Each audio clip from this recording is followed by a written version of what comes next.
Muy bien. Bueno, pues vamos a comenzar. Muy buenos días. Les doy las gracias a todas, a todos por estar aquí. Este seminario tardó un poco en suceder. No tuvimos seminario en septiembre porque los jueves coincidía que teníamos una cantidad de actividades. Como ustedes saben, también durante agosto y septiembre tuvimos la estancia de investigación del doctor Bernard Brown, que en este momento ya está en Bogotá, en la Universidad de los Andes, con María Lucía Guerrero y Nicolás Aguilar Forero, que nos acompañan también el día de hoy.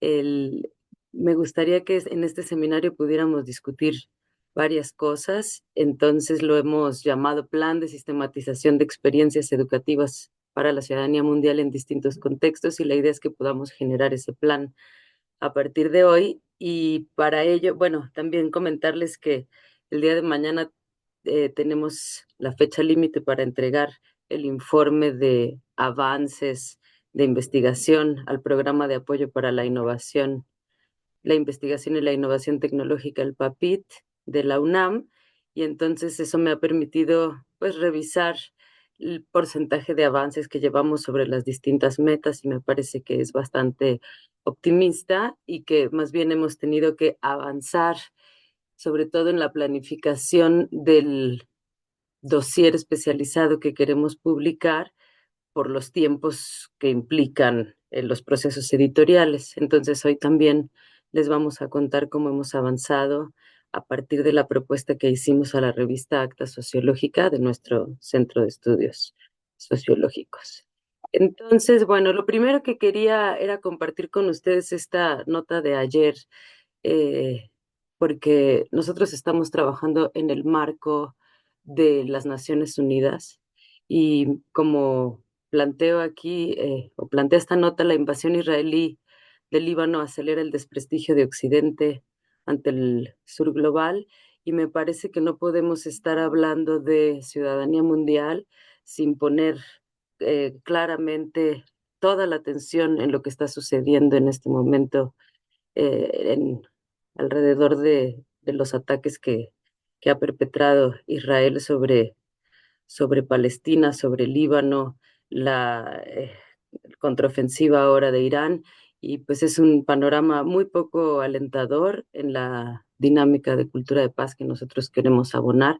Entonces, bueno, desde esa perspectiva, intentar trabajar sobre estos temas a partir del próximo semestre, pues va a ser un desafío muy importante, y creo que a nivel global, pues también la Organización para las Naciones Unidas tiene un tremendo desafío que en este caso pues implica la vida de muchísimas personas. Entonces no quería dejar de poner el acento sobre esta situación, y desde luego pues todos los comentarios que se quieran emitir al respecto son bienvenidos.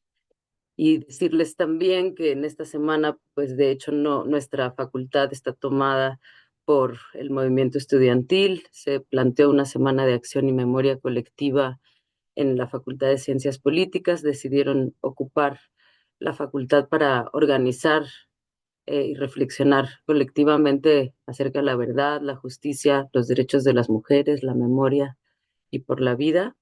El paro inició el último día que estuvo Bernard Brown en la facultad, el pasado 26 de septiembre, conmemorando los 10 años de la desaparición forzada de los 43 compañeros normalistas de la Escuela Normal Rural Raúl Isidro Burgos de Ayotzinapa.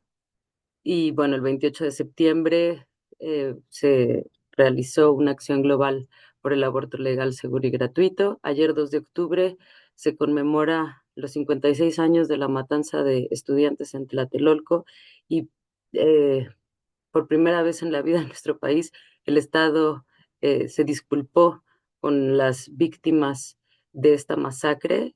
Ustedes saben que el 1 de octubre tomó posesión nuestra primera presidenta mujer, la doctora Claudia Sheinbaum Pardo, egresada de nuestra Universidad Nacional, y pues empieza una nueva etapa de 6 años en nuestro país que, desde mi perspectiva, puede mirarse con esperanza y con altas expectativas de cambios que estamos buscando hace mucho tiempo.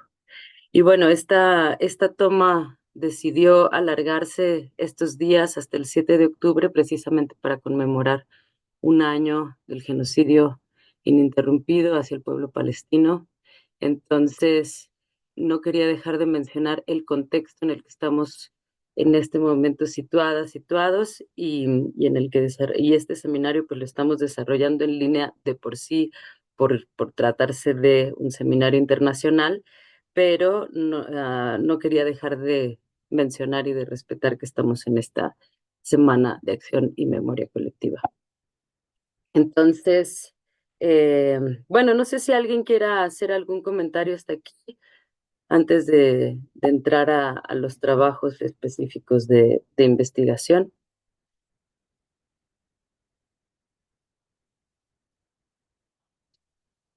Y si no, pues en el momento en el que quieran participar, por favor me lo hacen saber. Entonces, eh, voy a retomar el punto en el que nos quedamos en la última sesión que compartieron con nosotros Nicolás y Paloma Aguilar Forero y que yo estoy muy agradecida por esa sesión porque nos dio muchísima luz voy a retomar dos de las diapositivas que nos plantearon para poder planificar con ustedes nuestro propio ejercicio de sistematización de experiencias. Entonces voy a recordar algunas cuestiones y de hecho, bueno, aquí aprovecho para comentar y para preguntarte directamente, Nicolás, pues desde la Unicinos de la Universidad de la Unicinos de Porto Alegre, Julieta Aba nos invita a colaborar eh, escribiendo un artículo sobre nuestro proyecto de investigación. Y dado que yo acabo de escribir uno para la revista de la Universidad Autónoma del Estado de Hidalgo, abordando la disputa conceptual que resultado de todas las discusiones que hemos tenido en el seminario, había pensado en la posibilidad de poner el acento en la cuestión metodológica y en la elección que hicimos en este proyecto por la metodología de sistematización de experiencias frente a cualquier otra que pudiéramos tener. Eh, un poquito más adelante voy a hablar de otras metodologías que hemos seguido para la investigación educativa comparada, para trabajar en el otro artículo que estamos elaborando con Bernard, con María Lucía y con Nicolás para la UNESCO, para el llamado que hizo la UNESCO para este diálogo de sur a norte global a partir de la disputa conceptual. Pero para los efectos de nuestro proyecto, la idea es que todo este nutrido equipo súper comprometido, al que le agradezco muchísimo que todo esto sea posible, pues necesitamos identificar experiencias precisas que podamos abordar desde la mirada de la ciudadanía mundial.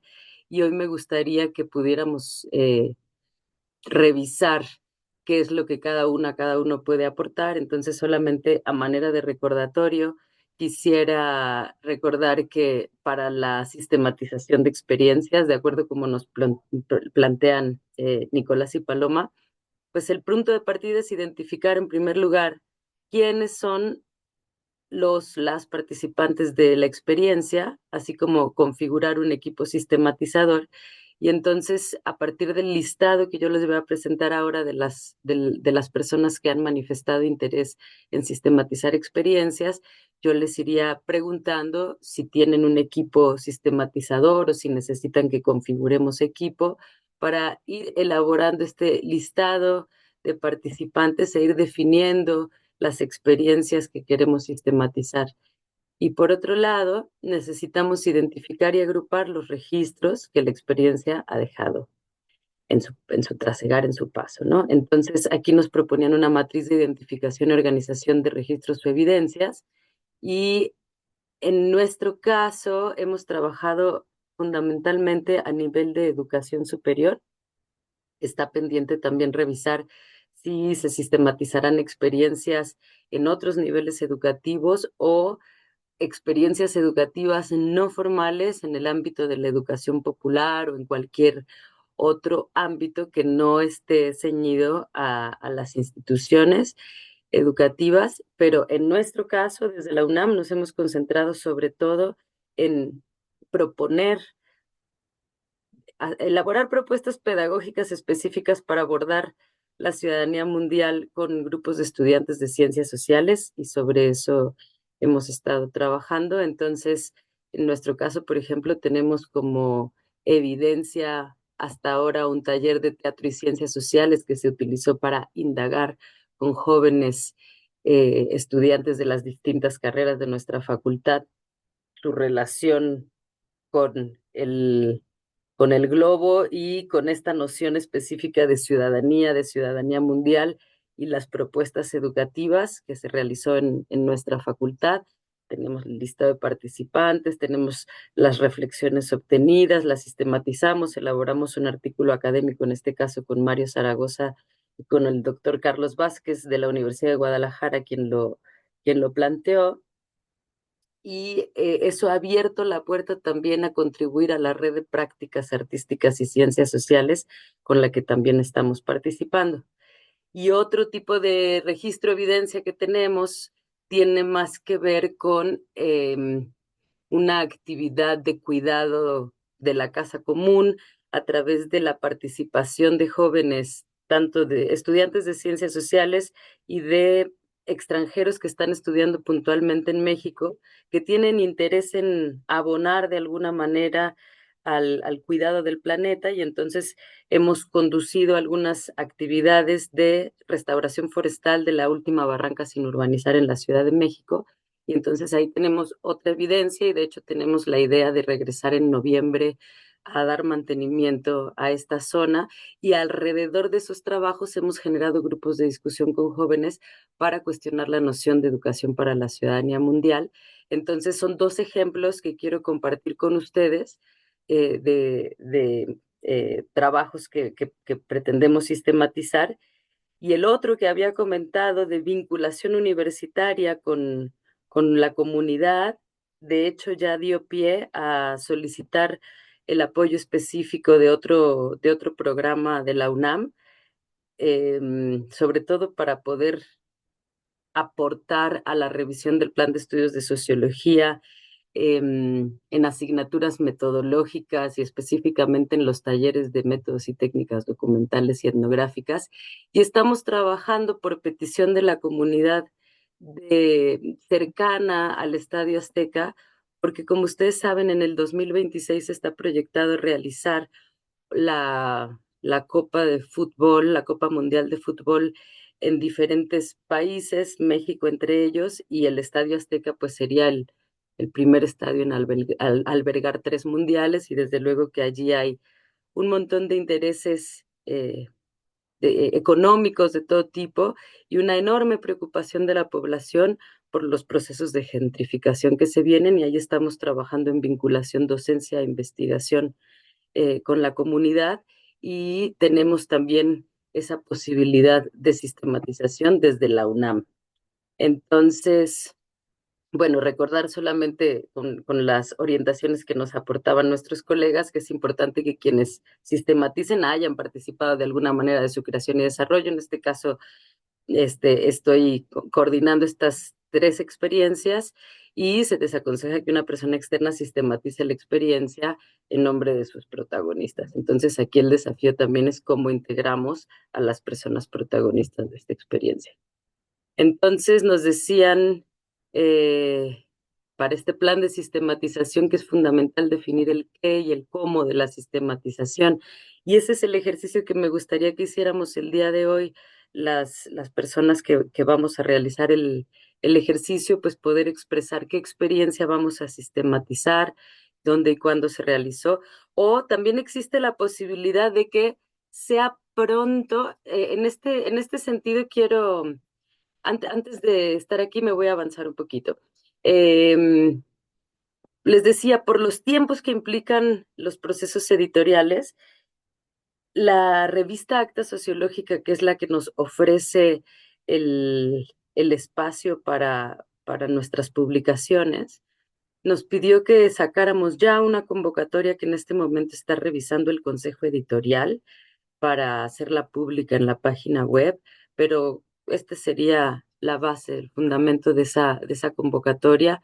Vamos a llamar a un dossier temático que tendrá por título, que todavía es posible modificar, Educación para la Ciudadanía Global. Y en este caso, no estoy segura si seguramente será todavía Educación para la Ciudadanía Mundial, interpretaciones, experiencias y reflexiones desde el sur global.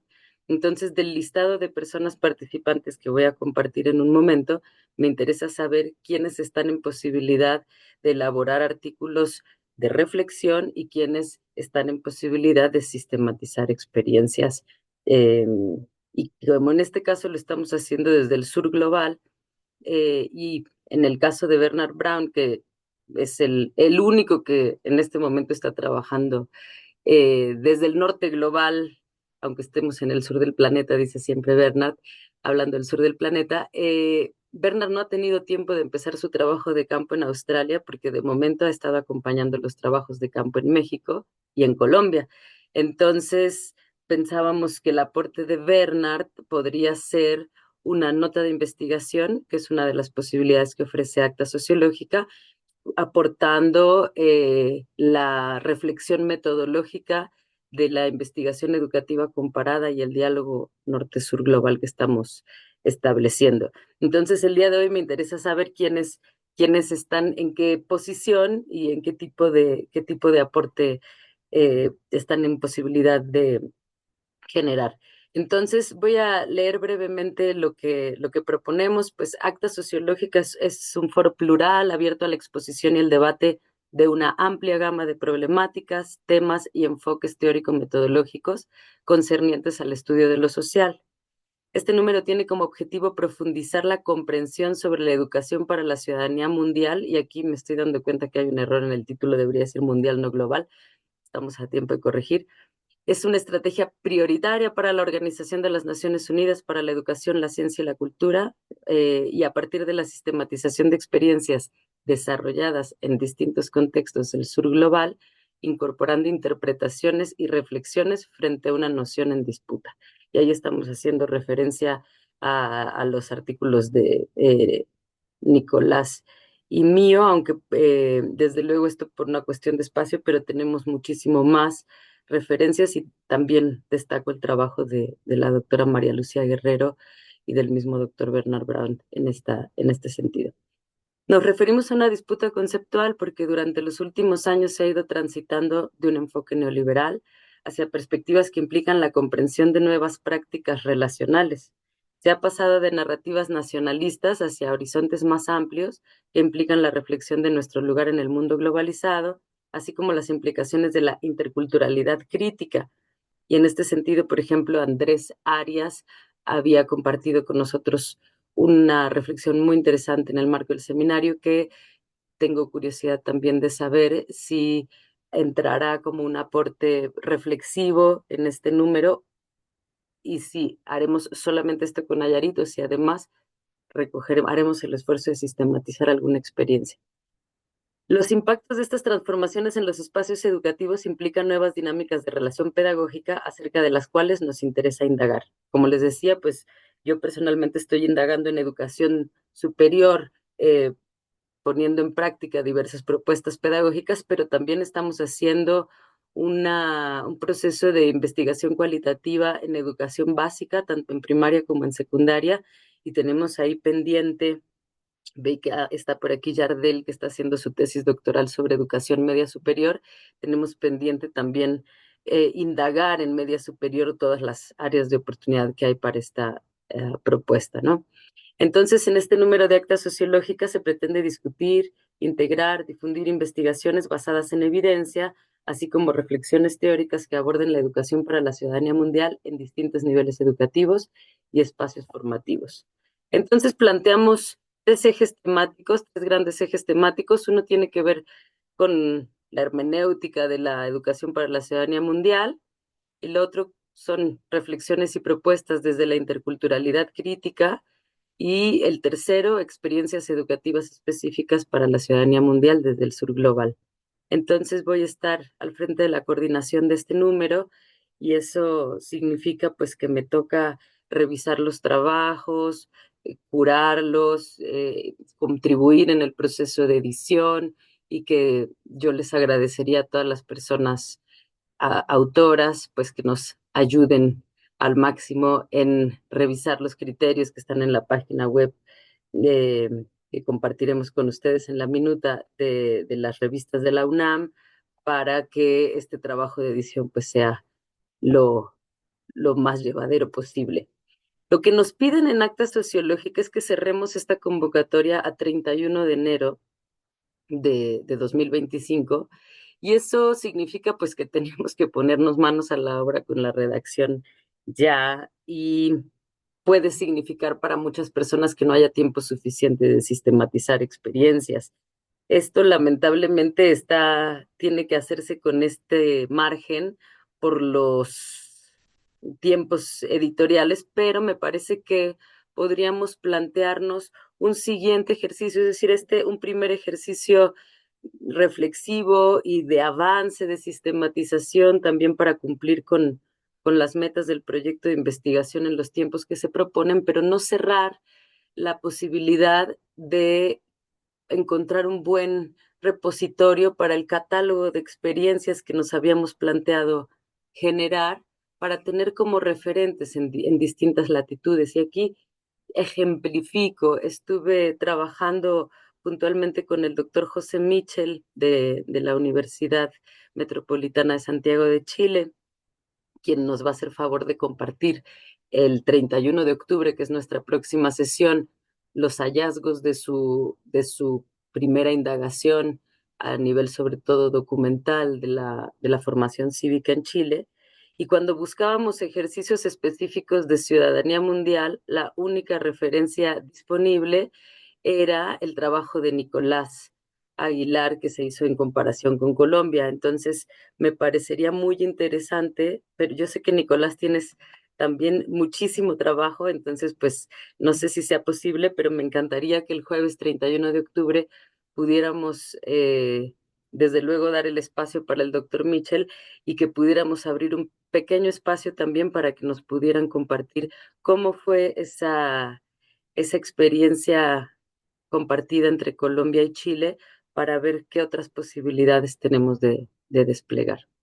Entonces, hasta aquí voy a hacer una pausa de hablar, que ya llevo muchos minutos hablando, y tengo en pantalla las diferentes propuestas que me han llegado para incorporar en el número, pero hoy me gustaría puntualizar un poco más y saber qué sí podemos tener, qué no, porque además, bueno, hay el número de artículos que son más o menos de 10,000 caracteres para Acta Sociológica, pues sería de 8 artículos más o menos y una nota de investigación.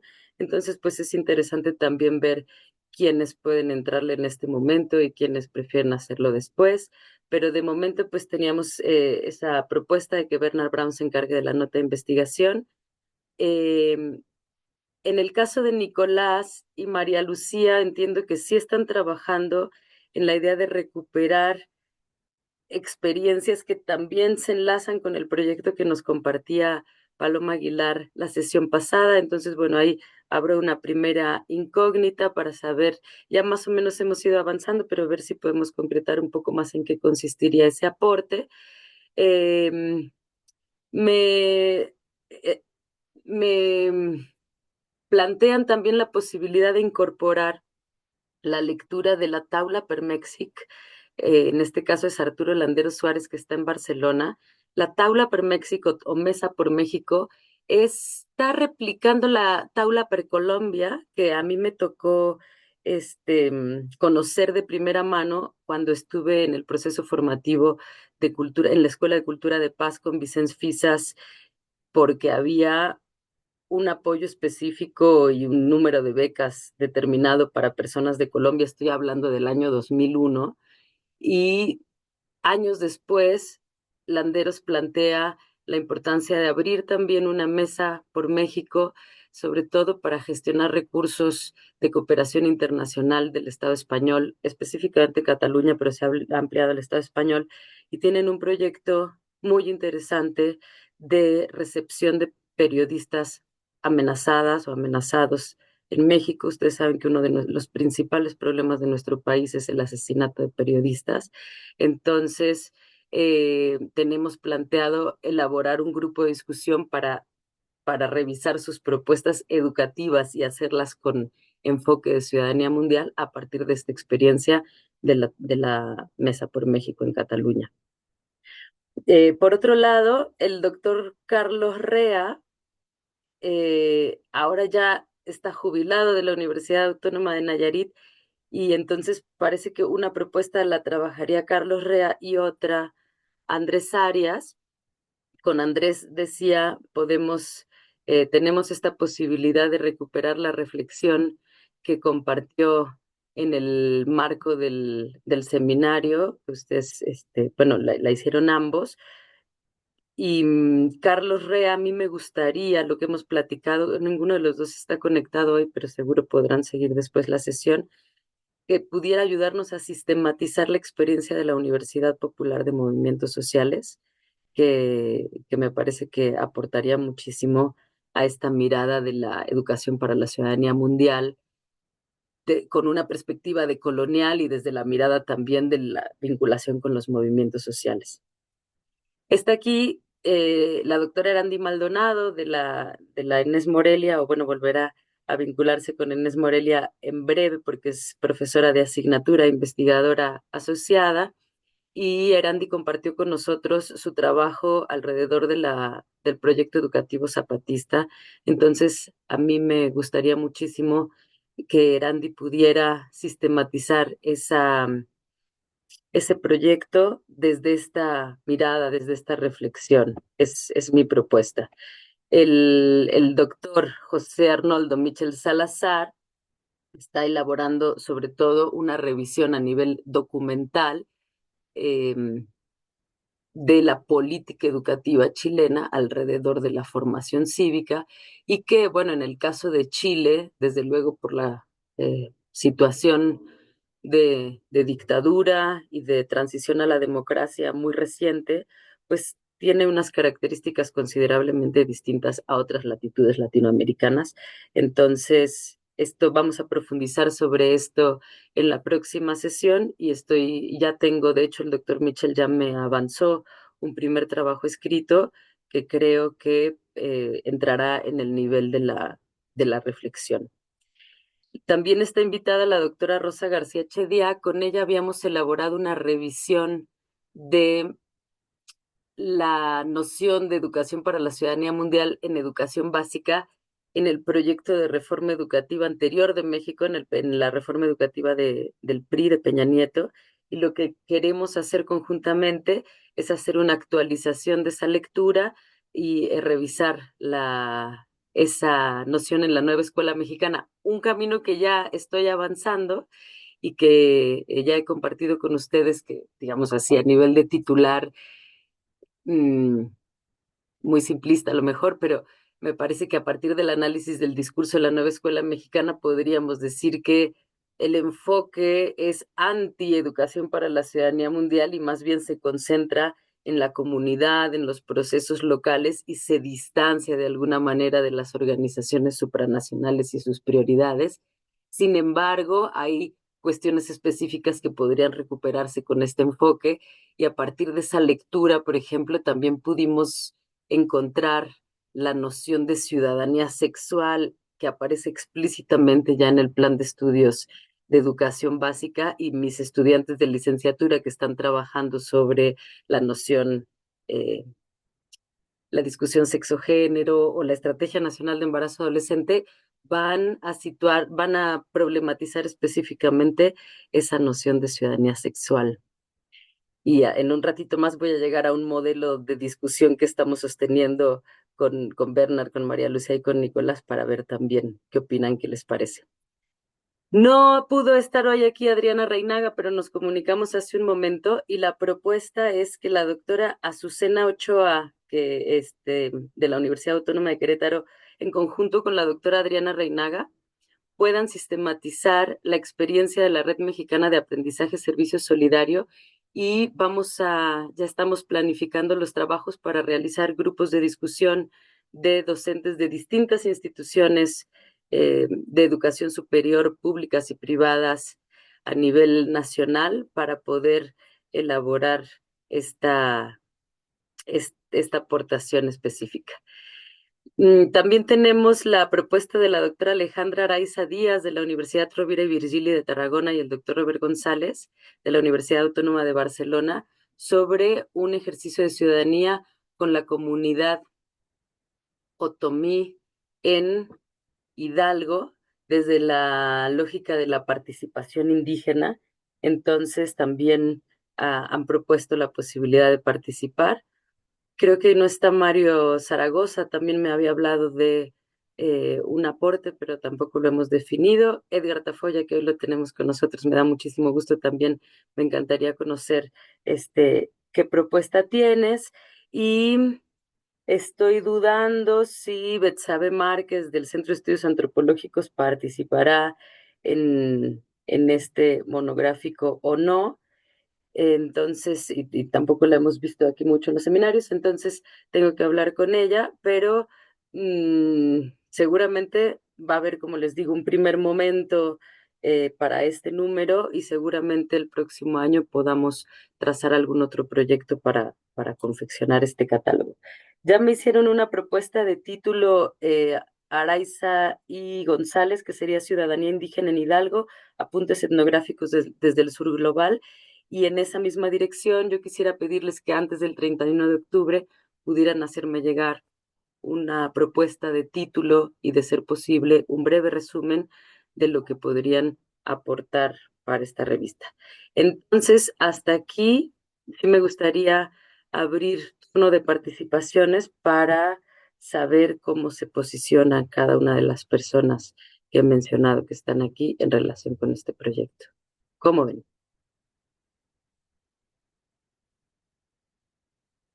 Adelante, Edgar. Sí, no, pues me parece que va a ser un gran número para acta sociológica y va a ser un muy buen resultado, un buen producto del PAPIT. Particularmente me gustaría aportar con una breve reflexión, artículo más reflexivo, sobre la tesis de la ciudadanía multicultural para distinguirlo con ciudadanía global y creo que puede darnos algunas pistas interesantes, esa discusión como marco general. Y bueno, yo me comprometo con eso, Ceci, y este, habría la posibilidad de que pueda, a manera de nota de investigación con una colega estudiante, estuvimos trabajando la experiencia de la Universidad Intercultural de Aguascalientes.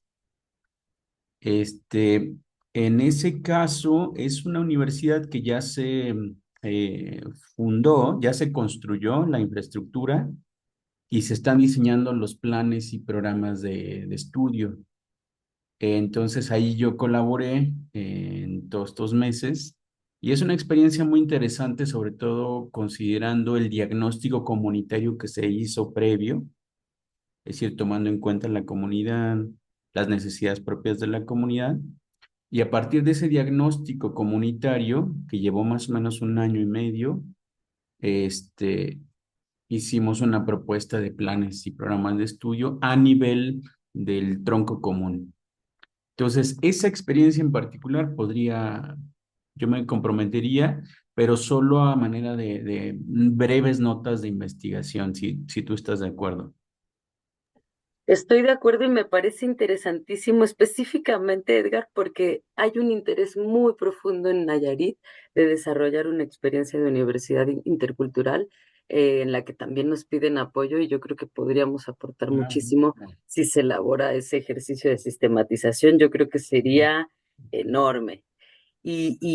Para la reflexión sobre la ciudadanía multicultural, te voy a pasar el artículo que está a punto de publicarse en la revista de la Autónoma del Estado de Hidalgo, que llamaron a un dossier específico sobre ciudadanías emergentes en educación superior y media superior, Ah, y ahí buenísimo. fue donde abordé la disputa conceptual. Luego aterricé más específicamente hacia experiencias, estas dos experiencias que compartía en educación superior que hemos llevado a cabo en la facultad, pero toda la primera parte sí entro ahí también al debate de la ciudadanía multicultural, pero muy de ladito. Entonces yo creo que sería muy interesante pasártelo y que ahí pudieras Ah, ok. profundizar, porque este además, pues como ya va a estar publicado, ya solamente haré una referencia, pero no entrará aquí.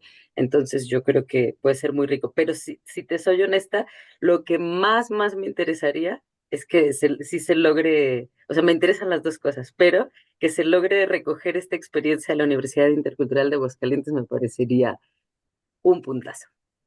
Ok, muy bien. Muchísimas gracias. Muchísimas gracias. ¿Quién más? Adelante, Randy. Sí, Gracias. hola, buenos días a todos y ya a todas. Mi duda va más sobre lo que comentabas a nivel de propuesta, sobre todo porque si es una sistematización de la educación autónoma zapatista, ver si puedo trabajarlo con la información que ya cuento, que tuve durante trabajo de campo durante el doctorado. Sí. Y sobre todo me preocupaba eso porque como que se había manejado como que fuera la sistematización más como a nivel más participativo, pero me lo imaginaba más como en el tiempo más actual, ¿no? Entonces, si no hay ningún problema, pues puedo aportar con la sistematización. También eh, tengo un artículo pendiente por publicar de los últimos capítulos de mi tesis, que es sobre coproducción de conocimientos, pero más enfocado a la autonomía territorial zapatista.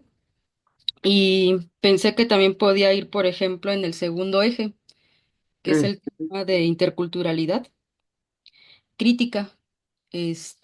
Pero bueno, son como esas dos alternativas. Pero si tú me comentas que podría ser mejor la sistematización, yo me enfoco más en eso. Ceci. Yo creo que puedes, tomar la decisión. Sobre coproducción de conocimiento no tenemos nada. Si tienes ese pendiente y además consideras pues que no se ha actualizado la lectura del proyecto educativo zapatista desde que tuviste tu trabajo de campo y quizás ahora es pronto para plantearnos algún trabajo específico, pues a lo mejor podríamos entrarle por ahí, por la coproducción de conocimientos de la mirada intercultural y que aproveches también para publicar eso que tienes pendiente. Ah, bueno, muy bien. Muchas gracias. Ese era No, mi a duda. ti. Y eso va a ser bien interesante también y bien rico. Muy bien. ¿Alguien más?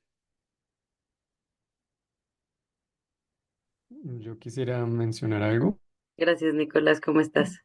solo que no encontraba la manito para levantarla. Hola Cecilia, un saludo muy especial a ti y a todos y todas colegas. Sí, y muy interesante la propuesta. Los tiempos, claro, están un poco justos, apretados también por los otros proyectos de escritura que estamos adelantando también, pero bueno, estamos con toda la disposición y el interés de aportar. Tenemos dos opciones con María Lucía. Pues claramente tendríamos que escoger entre una de las dos, no lograremos hacer ambas, pero una primera opción tal vez es la que en su momento creo que en la sesión anterior compartimos, es sistematizar la experiencia, digamos, en torno a las prácticas y saberes tradicionales de los Yanacunas, un pueblo originario del Huila, acá en Colombia, que bueno, vienen haciendo un trabajo muy interesante alrededor de la chagra, de sus cultivos, un poco promoviendo este tema de la revitalización de la lengua, de la identidad cultural, pero también promoviendo la soberanía alimentaria, el vínculo con la madre tierra, desde un concepto que además entra a conversar con la ciudadanía mundial, que es el del bienestar colectivo que vienen trabajando, o bienestar territorial. Y bueno, hemos tenido algunos encuentros, sin embargo, ahí la dificultad sería el tema de los tiempos, porque claro, estábamos pensando quizás en un proceso un poco más reposado, que nos dé el tiempo de ir haciéndolo de manera participativa en conjunto, quizás pensando en el próximo año, de hecho, próximo semestre, por lo menos. Entonces no sabemos y no lo hemos conversado aún, tenemos que conversar con las personas de allí, de la comunidad como tal, a ver cómo les parece. Probablemente les interese mucho porque, digamos, ya tienen también un trabajo previo, no partiríamos de cero, sino también entraríamos pues a conversar con ya esos insumos y esas eh, reflexiones que ya tienen, ¿cierto? Y más bien aportar quizás en esa parte más de escritura. Bueno, esa es una opción. En todo caso, no la podríamos confirmar hasta tanto no tengamos esa conversación con la persona que ha liderado mucho el proyecto que acabo de mencionar. Y la otra también apelando un poco como a ese asunto más pragmático, ¿cierto? De lo que tenemos más cerca y más desde nuestro haber y de nuestra experiencia. Quizás les he comentado en algunas veces, en algunas oportunidades, que hicimos un proyecto también con una profesora de la Facultad de Educación de la Universidad de los Andes.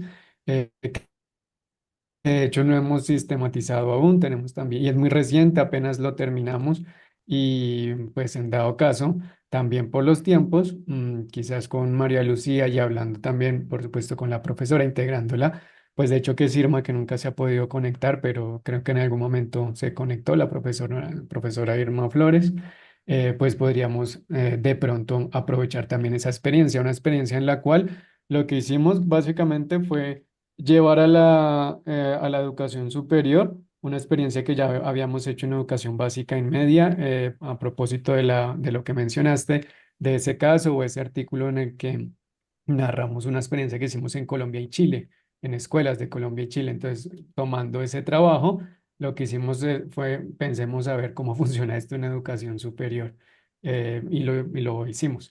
Y bueno, ahí hay unos resultados bien interesantes también que podríamos eventualmente y por la invitación y la oportunidad tan valiosa, poder trabajar más y visibilizar. Ese es como nuestro plan B, por decirlo así. De acuerdo. De acuerdo, pues ahora sí que en la absoluta libertad de determinarlo, pues en relación con las experiencias de pueblos originarios, esa es una línea de la sistematización de experiencias para de educación para la ciudadanía mundial desde los pueblos originarios. Es exactamente la línea que está trabajando Unicinos de Porto Alegre. Sé, Nicolás, que tú estás también en ese proyecto y que estás invitado en este proceso. Yo después te voy a buscar ya con una propuesta específica porque no me gustaría escribir sobre sistematización recogiendo los aportes de ustedes sin antes invitarles primero a hacerlos juntos. A lo mejor, por saturación de trabajo me dices que no, pero a mí me gustaría que a lo mejor contigo y con Paloma pudiéramos recoger todo esto que compartieron la sesión pasada y yo, bueno, yo aportar el marco general del proyecto, pero sinceramente no creo que me dé mucho tiempo de más porque eso es pues ya este mes de octubre. Entonces, bueno, lo dejo dicho y ya después lo platicamos más en corto si quieres, pero mi intención sería proponerles a ti y a Paloma que lo coautoráramos para que se pueda nutrir de todo lo que ustedes aportaron, porque me parece que ustedes pues han aportado muchísimo a nivel metodológico, cosa que agradezco y que me gustaría pues hacer constar en ese trabajo. Entonces, por ahí la cosa. ¿Alguien más que quiera comentar? Doctor Mitchell, gracias. Buenas tardes, Cecilia, equipo, colegas, bueno, particularmente también el profesor Edgar Tafoya que me recibió en su momento cuando estuve allá. Bueno, me alegro nuevamente por la invitación, apreciada Cecilia, equipo. Tres cositas, digamos, lo primero, traté de entrar a la página del libro y no pude entrar. No. A lo mejor sería importante poder enviar un link eh, para tener un poco más de claridad con respecto al formato, etcétera. Bueno, lo segundo ya lo decía usted, Cecilia, yo le hice envío de un trabajo que, bueno, todos lo tenemos muy claro, sí, ha significado, digamos, bastante dedicación, como todo lo que estamos haciendo acá. Pero hay otra parte, Cecilia, también que es importante a lo mejor dar algunas orientaciones. Yo justamente estoy trabajando en una segunda parte, en esta, tal como decía el profesor Nicolás Aguilar en una de las sesiones en esta parte exploratoria, porque esto en alguna medida también es un trabajo exploratorio. Estamos marcando, yo creo que en alguna medida también pauta. Por ejemplo, aquí se habla del sur global y ese concepto en Chile yo lo he escuchado muy pocas veces. Inclusive prácticamente uno que forma parte de la cultura, digamos, universitaria, del diálogo universitario, prácticamente no lo escuchaba acá. Solamente lo escuchaba reiteradamente cuando veo Telesur en televisión por cable, que se habla del sur global, digamos, un canal de televisión venezolano, que habla del sur global, pero en general el concepto no es muy, no se escucha mucho, pero digamos lo concreto dentro de este trabajo exploratorio justamente estoy trabajando algo, le comenté, digamos, a Cecilia en su momento cuando lo conversamos, estoy trabajando una experiencia que está realizando, digamos, un profesor que tiene que ver con formación ciudadana a estudiantes de pregrado, de pedagogía, de licenciatura en educación sobre formación ciudadana, un curso de la gente que estudia historia acá. Y me ha parecido en realidad bastante interesante, así que la estoy ordenando, la estoy sistematizando. eh, a partir de este análisis, de esta sistematización, lo primero es ordenar, digamos, parte de todo el trabajo que ha hecho él, y quizá hay una segunda parte en donde voy a tener que conversar más directamente con él. Por ejemplo, este concepto que parece de ciudadanía mundial, que seguramente la profesora Cecilia lo tiene que haber visto. El concepto de ciudadanía mundial, hay 2 o 3 artículos dentro de la pesquisa teórica que realicé, que se la envié, digamos, a la profesora Cecilia, el primer borrador, que dicen que en Chile no se utiliza, digamos, el concepto de ciudadanía global. Pero otra de las cosas que me llamó la atención en el análisis del programa de estudio de este profesor que hace este curso de formación ciudadana, que en uno de los programas explicita el concepto de ciudadanía mundial o ciudadanía global.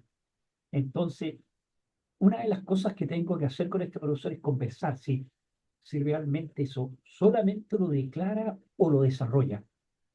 Entonces, como le digo a Cecilia, yo en eso estoy en esta segunda parte, dándole una estructura, ordenándolo, para después comenzar a hacer un análisis y quizás también algunas interpelaciones sobre el trabajo.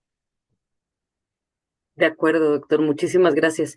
Y desde luego, pues esto, para la próxima sesión del 31 de octubre, pues ya nos concentraremos específicamente en el caso de Chile, que me parece interesantísimo. Y a lo mejor sería interesante invitar a este profesor, si quiere llegar el día del seminario, avanzar a contarnos, pues abro la posibilidad de que se sume, lo dejo a su criterio, pero le agradezco muchísimo y me parece oportuno lo que plantea y muy interesante. En este sentido, pues también es probable, ustedes saben que este es un proyecto de investigación que surge, pues, en primera instancia por puedo decir, impulso del doctor Bernard Brown, que desde Australia busca la colaboración con América Latina, nos pone en contacto con la Universidad de los Andes. Increíblemente, yo ni siquiera sabía que Nicolás me había citado y yo ahora lo cito a él y a María Lucía no conocía su trabajo. Entonces, gracias a Bernard hemos podido articular ahora en persona y que yo agradezco muchísimo porque ha sido un trabajo extraordinario y yo siento una cercanía y un agradecimiento muy grande por este trabajo compartido y como dice el doctor Mitchell, efectivamente de alguna manera pues está marcando una cierta pauta de cómo se podría interpretar esta propuesta de la UNESCO no como una imposición supranacional, colonial sobre América Latina, sino darle la vuelta y aprovechar la coyuntura para promover pues discusiones con un carácter quizás del internacionalismo más clásico, pero recuperando el espíritu de solidaridad internacional desde una perspectiva decolonial, que sin duda en el contexto histórico en el que nos movemos es necesario, ¿no? Y eso a mí sí me parece importante y a partir de todo el trabajo de investigación documental que llevamos, pues vemos que es un trabajo incipiente y que seguramente va a ser una línea en la que se va a continuar. Entonces, si nadie tiene más que agregar en esta dirección más pragmática de los trabajos que tenemos que preparar, me gustaría hoy proponer una discusión más teórico-metodológica en relación con esto que estamos trabajando. Entonces, no sé si alguien quiere agregar algo sobre este punto o avanzo. Avanzo. Muy bien. Entonces, bueno, esto que comentaba, cuando primero reporto, tuvimos la visita de Bernard en México, que fue muy nutritiva, pues, tuvimos este primer encuentro presencial el miércoles 7 de agosto para dar la bienvenida y logramos preparar. Bernard, te debo los comentarios de estudiantes, pero ya los están preparando y están a punto de llegar a tu correo, estamos trabajándolos en inglés.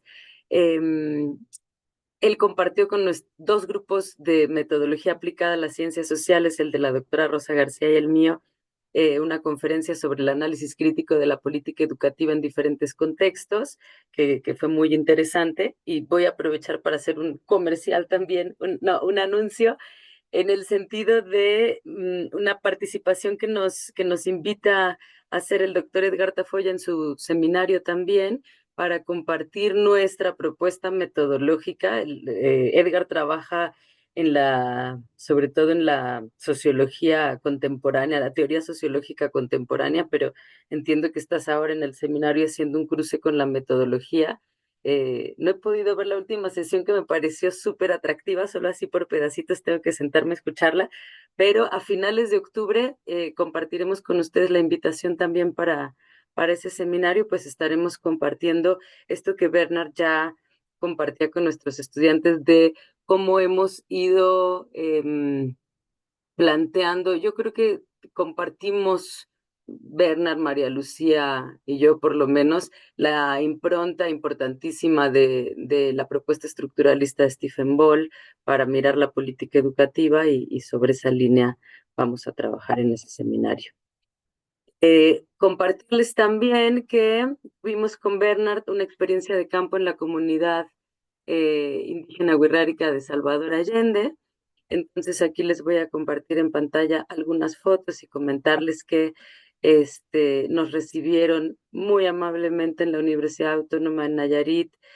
Andrés Arias programó toda esta visita a la escuela. Pudimos hacer una entrevista a la directora de esta escuela indígena rural, que forma parte del municipio de Tepic.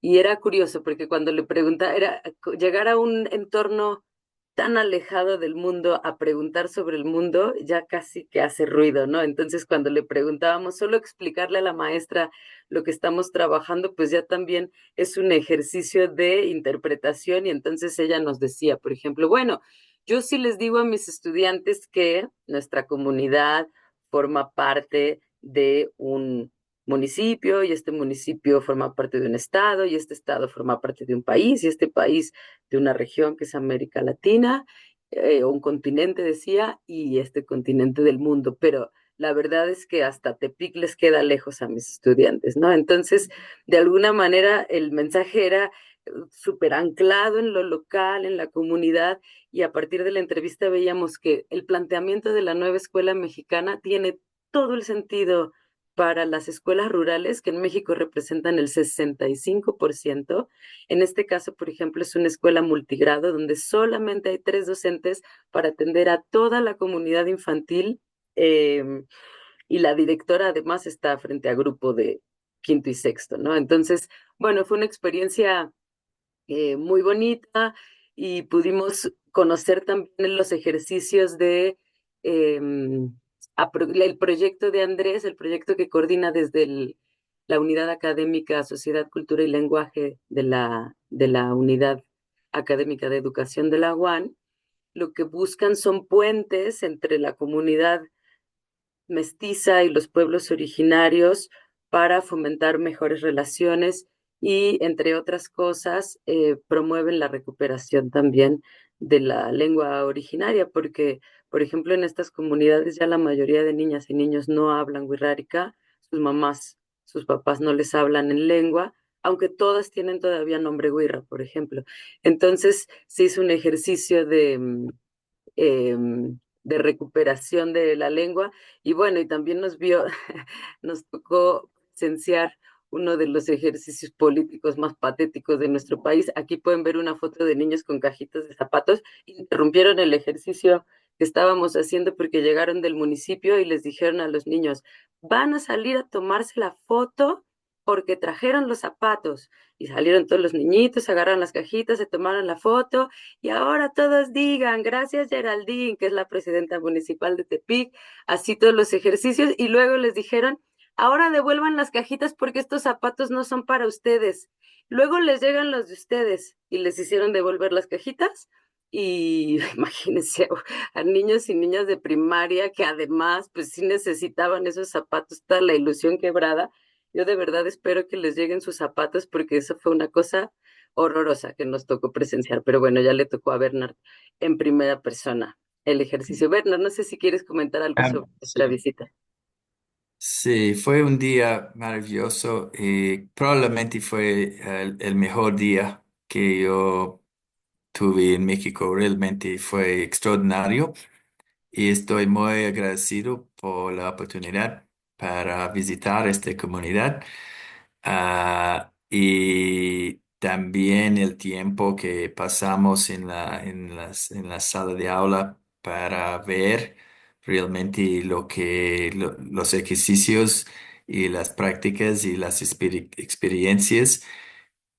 Y lo que me impresionó mucho fue este aspecto de la recuperación de lengua materna, porque en mi país también hay muchas escuelas y muchas comunidades donde están luchando para recuperar la lengua, porque todos los impactos de colonización a lo largo de décadas y siglos implica que muchas comunidades todavía no tienen, o especialmente los jóvenes han perdido este conocimiento, pero es tan importante porque creo que la lengua de comunidad es la fuente de conocimiento, es la fuente que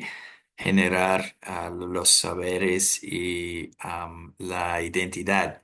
Entonces, para ver este proceso, fue muy interesante y especialmente para comparar lo que está sucediendo, las prácticas en mi país también en los últimos 15 y 20 años, este enfoque en la renovación de lengua de la comunidad.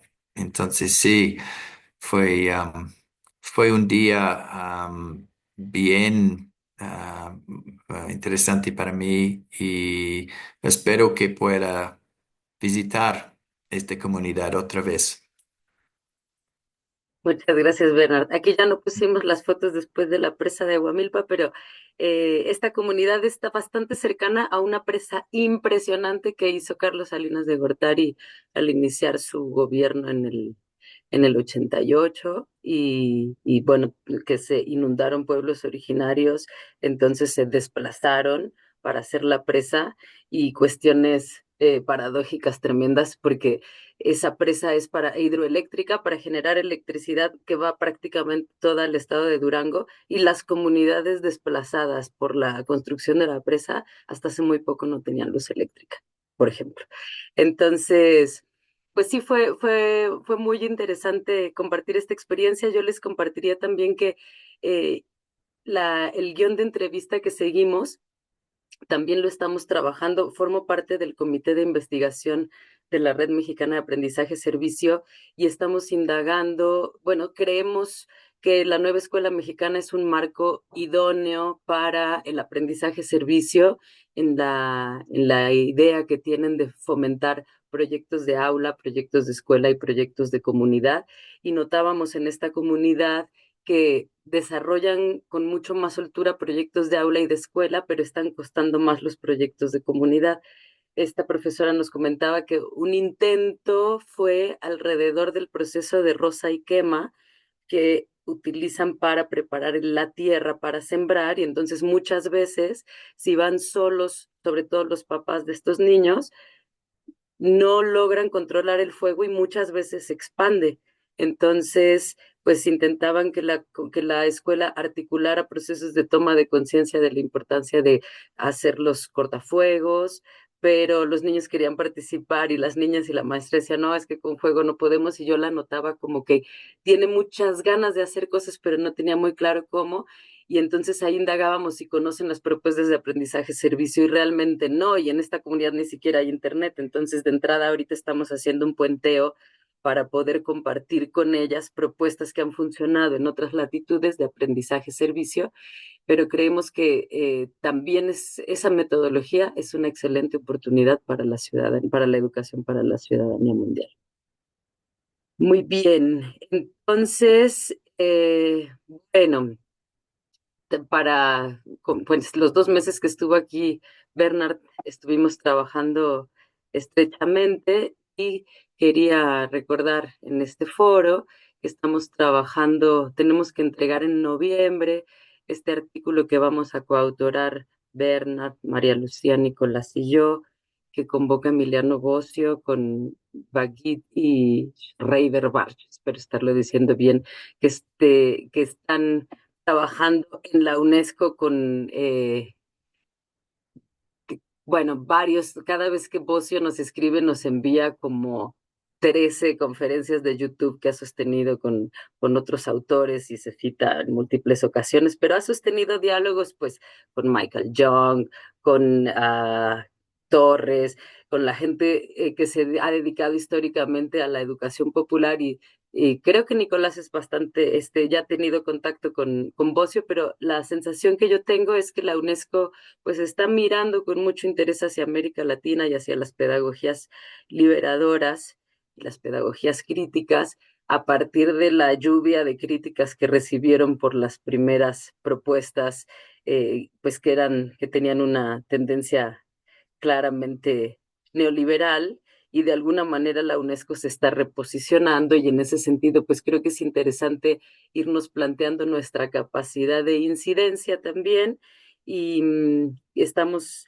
trabajando en un artículo académico en el que vamos a comparar la política educativa de los 3 países, de Australia, de Colombia y de México, y a partir de analizar en el nivel del discurso y de los textos reglamentarios de los 3 países esta noción, entonces vamos a sistematizar el diálogo que hemos sostenido hasta ahora en esta lógica del norte al sur global. Y bueno, durante este mes vamos a estar trabajando intensamente en ello por la cuenta que nos trae y lo quería compartir con ustedes. Y a raíz de la propuesta que aceptaron, que enviamos a UNESCO, también recibimos la invitación a participar en un manual, en un Oxford Handbook, en un manual sobre educación para la ciudadanía mundial, específicamente en educación superior. Enviamos la propuesta y la respuesta que nos dieron fue que habían recibido alrededor de 150 propuestas, entonces bueno, vemos que es un tema en boga y que hay mucha gente que le está entrando. Allí no nos han respondido si finalmente aceptan o no aceptan nuestra propuesta, pero es otra cosa que tenemos en la mira. Y bueno, por su parte, Bernard también está mirando posibilidades de continuidad de este proyecto con financiación de Australia, pues es una oportunidad que no sabemos si se va a dar o no, pero que se va a intentar. Y entonces, pues por eso les hablaba también de que estos son los límites de este primer momento, este primer proyecto de investigación surge por esta invitación de Bernard Brown, presentamos la propuesta al PAPIT de la UNAM, recibimos un dictamen muy favorable, nos apoyaron con recursos, ahorita ya les digo, estoy justamente cerrando el informe parcial y entonces, bueno, veo que vamos bastante bien en relación con las metas, estamos solicitando financiamiento para el próximo año. Y yo creo que una de las actividades centrales que vamos a trabajar en el marco del PAPIT el próximo año va a ser profundizar sobre esta idea de las mediaciones artísticas para la indagación metodológica. Funcionó muy, muy bien el taller de teatro y ciencias sociales o esta idea de indagar metodológicamente con jóvenes a través de la expresión escénica. Fue algo que funcionó muy bien y que piden más.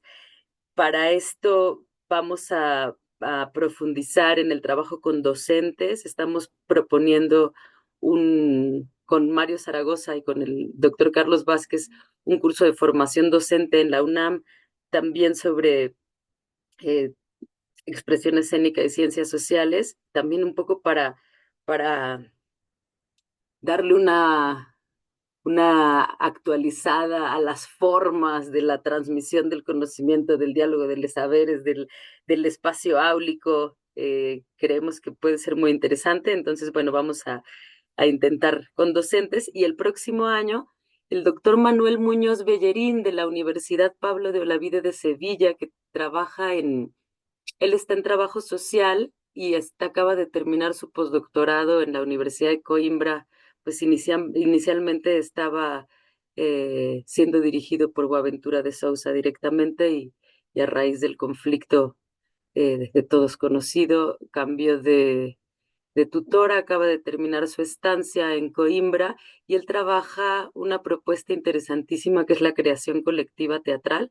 Entonces vamos lo que estamos pidiéndole al Papite es que nos apoye para el próximo junio de 2025 poder sostener durante por lo menos 2 a 3 semanas un taller con jóvenes sobre creación colectiva teatral, pero Manuel trabaja sobre todo con personas en situación de calle, con población gitana, población subsahariana, borderline, o sea, trabaja en los márgenes y él tiene también el interés de trabajar más allá de la universidad, entonces estamos viendo si logramos generar las condiciones de tener también este proceso de creación colectiva teatral con la comunidad del Ejido Viejo de Santa Úrsula Coapa y otras comunidades de los Pedregales que están alrededor de Ciudad Universitaria aquí en la Ciudad de México y también muy cerca del Estadio Azteca frente a este proceso que viene del Mundial. Entonces, bueno, les estaré actualizando.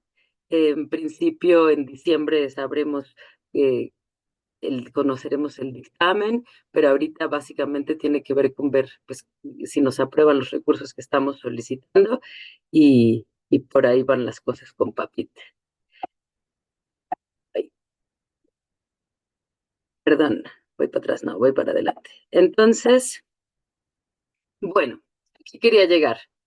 El día de hoy me gustaría compartir con ustedes este esquema que es, bueno, una de las metas que tenemos en el PAPIT es elaborar un modelo de análisis que nos permita abordar la complejidad de este fenómeno.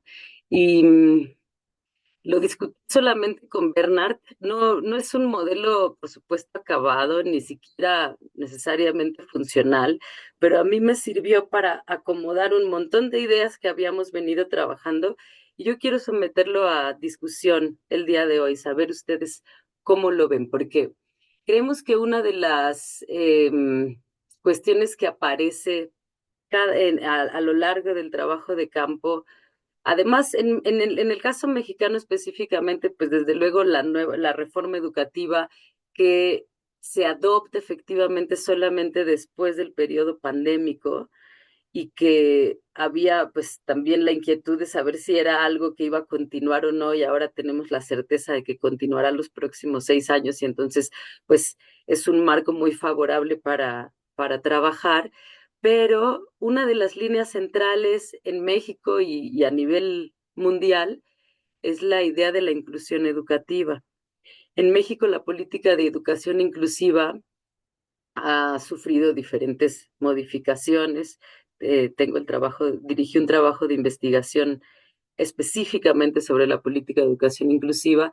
Y yo lo que observo en las escuelas es que esta es una de las cuestiones más problemáticas en el día a día a nivel de aula, porque se pasó de un modelo de segregación a un modelo de inclusión sin la formación docente necesaria, sin los recursos necesarios disponibles. Y entonces la realidad de muchas aulas, ahora corro el riesgo de generalizar, pero hablo desde lo que he observado, es que hay cada vez más situaciones de discapacidades psicosociales, especialmente después de la pandemia, que no se están pudiendo abordar adecuadamente en el aula. En este momento estaba pensando en educación básica, pero si me sitúo en mi propia práctica docente en educación superior, pues también es una problemática que va apareciendo, ¿no? Estudiantes que se declaran desde inicio de semestre como neurodivergentes y que entonces no queda muy claro qué es lo que esperan del proceso pedagógico, del grupo, de la docente, del docente.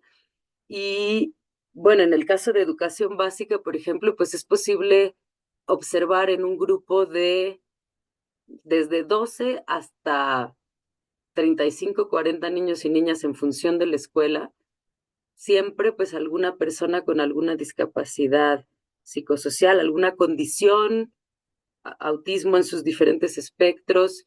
Yo no he visto tanto discapacidades físicas. Aquí está también el día de hoy Lorena Camuso, que es una doctorante peruana de la Universidad de Salamanca que quiere realizar su estancia doctoral el próximo semestre con nosotros y que me ha apelado muchísimo y me ha hecho reflexionar hasta qué punto podemos hablar también de una ciudadanía mundial si no consideramos la inclusión y las distintas discapacidades y condiciones de nuestros estudiantes. Entonces, yo veía la posibilidad de analizar la educación para la ciudadanía mundial considerando otras ciudadanías que van apareciendo en el discurso político.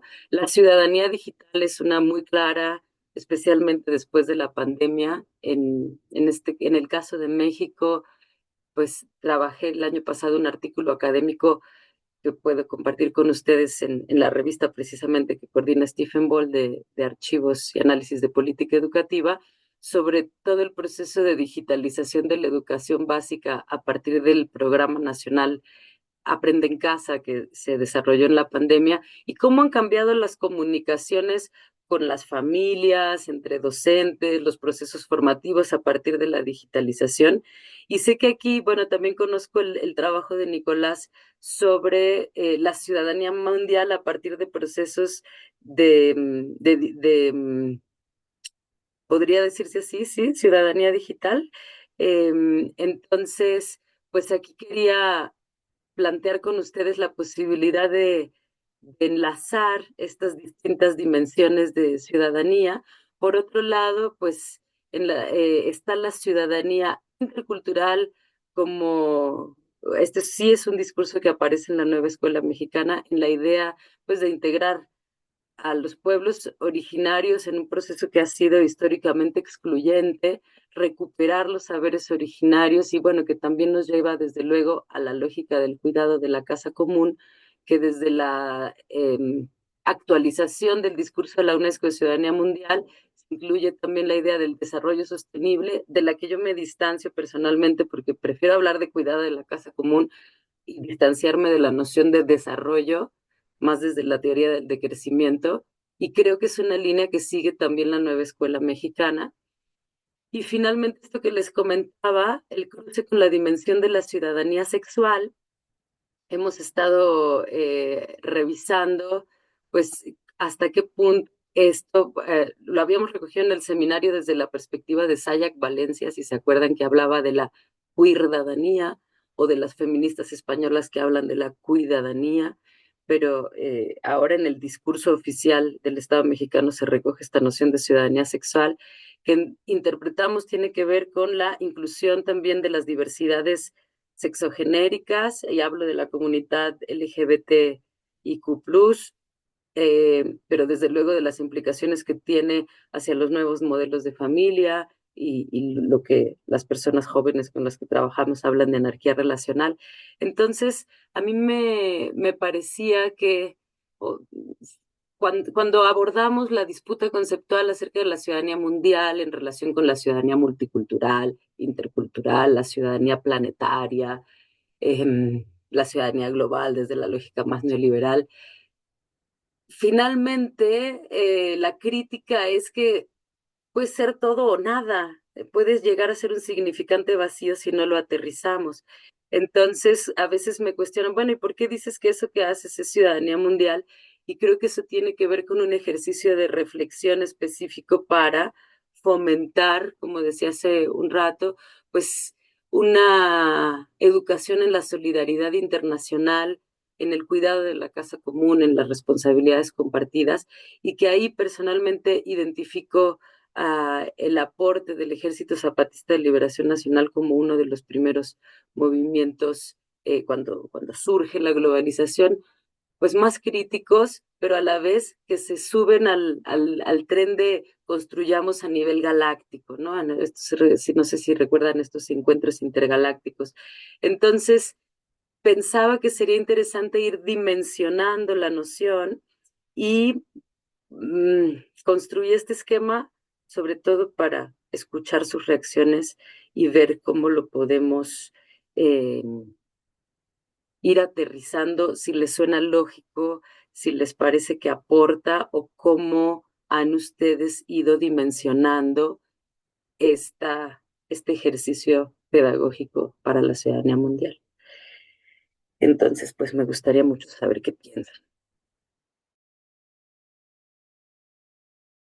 Adelante, Nicolás, muchas gracias. Gracias, Cecilia. No, me parece muy interesante como la propuesta, como en estos tres grandes campos.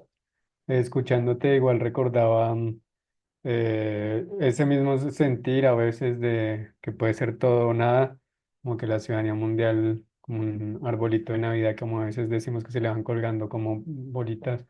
Y entonces sí, también los derechos humanos, también la construcción de paz, también tiene que ver, ¿cierto? Como que se va llenando y la necesidad de enfocarlo y precisarlo, que en mi propio trabajo, pues me ha sido útil, por lo menos sí, vincularlo a tres elementos, a tres principios.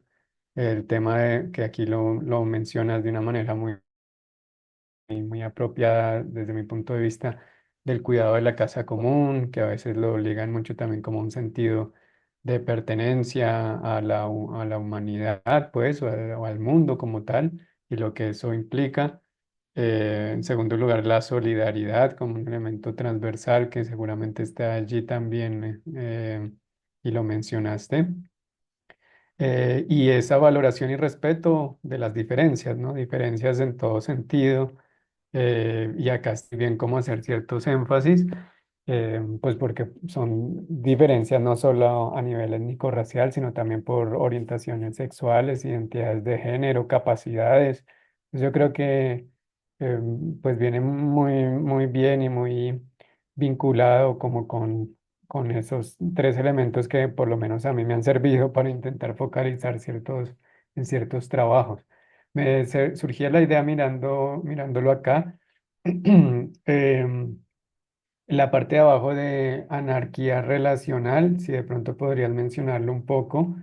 Y lo otro, ahorita hace muy poco revisando documentos, de hecho para uno de los proyectos de escritura que tenemos, uno de los artículos que mencionaste, que estábamos haciendo con María Lucía, una revisión de documentos de política educativa en Colombia, y revisando textos, casualmente llegué, fue a otro que sería interesante revisar porque también es un documento muy reciente de la UNESCO, de este año de 2024, en donde ya plantean, de hecho voy a ver si lo puedo conectar compartir por acá, lo estoy buscando por el chat, en donde plantean, de hecho se llama así, Educación para la Ciudadanía Mundial en la Era Digital. Y entonces está ese, por lo menos ese vínculo entre ciudadanía mundial y ciudadanía digital. Que me parece que la misma UNESCO ya también constató la importancia de fortalecer la reflexión por ese lado y ya tienen un documento con cierta profundidad. Pues no lo he revisado, pero pues se nota que ya se tomaron ese trabajo de pensarlo con mayor detalle. Creo que es importante también revisarlo. Y sí, ese vínculo ha sido, digamos, bien importante y clave. Creo que lo abordemos. Yo lo he venido trabajando, lo he intentado trabajar desde, sí, ciudadanía mundial y ciudadanía digital, esa relación. A veces también por mi propia trayectoria y a veces como reflexiones conceptuales he preferido ciberciudadanías o ciberactivismos, como nombrarlo de otra manera, pero pues tiene que ver un poco con lo mismo, ¿no? Como con ese uso y apropiación más crítica, más política, politizada de estas plataformas digitales, siempre pensando en promover precisamente el diálogo intercultural, la solidaridad, la acción colectiva. En fin, creo que ahí hay cosas bien interesantes. Y este tema ese otro campo, círculo que está abajo de ciudadanía sexual, es bien interesante y también valdría la pena ver cómo en el discurso macro se viene trabajando, probablemente no con tanta profundidad como si el de ciudadanía digital, que acabo de mencionar, ya hay un documento. No sé, me genera esa duda porque no lo he visto tan claro, y por lo mismo siento que hay también una oportunidad, un campo para trabajar, para profundizar. Acá en la política de Colombia ha sido también uno de los temas pues que tiene un desarrollo importante, pero igual que sigue siendo marginal, por lo menos en los currículos escolares de educación básica y media, por encima pues de las asignaturas o las áreas que son más importantes, se considera, ¿cierto? Y evaluables en las pruebas de estado. En fin, creo que ahí hay un tema interesante y que se ha mencionado en este seminario, ya lo recordabas con lo de cuidadanía, y hay como nociones también claves.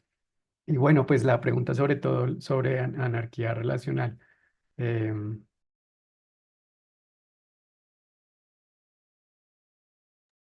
A mí me encantaría que eso lo pudiera profundizar Karina, que es quien más lo ha trabajado, pero no sé si se anime, si la agarro a contrapié, pero lo que observo en las juventudes con las que yo trabajo es que este es el tema que les interesa.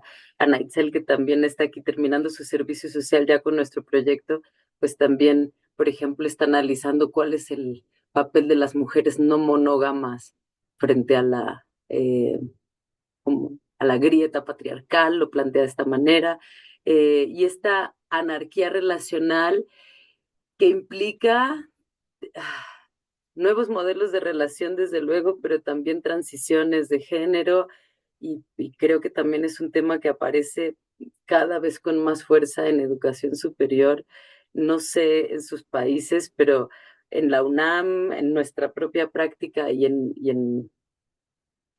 sí creo que en educación superior en general entre las juventudes, el tema de la identidad sexogenérica, cómo está marcando una manera de actuar y de estar en el mundo, y cómo eso, pues desde luego, implica nueva cultura en relación con la familia como la institución central de las sociedades, ¿no? Entonces, aquí encontramos literatura súper reciente que les compartiremos en breve. Son apuntes muy breves sobre ciudadanía sexual en un libro que ahorita seguro Cari me ayuda a decirles. Y también Azucena Ochoa me pasó una tesis de psicología que ya abordaba esta cuestión de la ciudadanía sexual, porque en el documento que se cita en el plan de estudios o en el documento oficial de la nueva escuela mexicana, el link te lleva a un libro de un señor que trabaja prevención del embarazo adolescente, pero no necesariamente aborda el concepto de ciudadanía sexual. Ahí hay una incongruencia interesante, pero efectivamente yo lo identifico como una oportunidad para explorar en esa dimensión y como un ejercicio incluso de ruptura epistemológica frente a la lógica relacional y de estructura de sociedad que traemos hasta ahora. ¿Cómo ves, Karina? ¿Te animas? 2 segundos, perdón.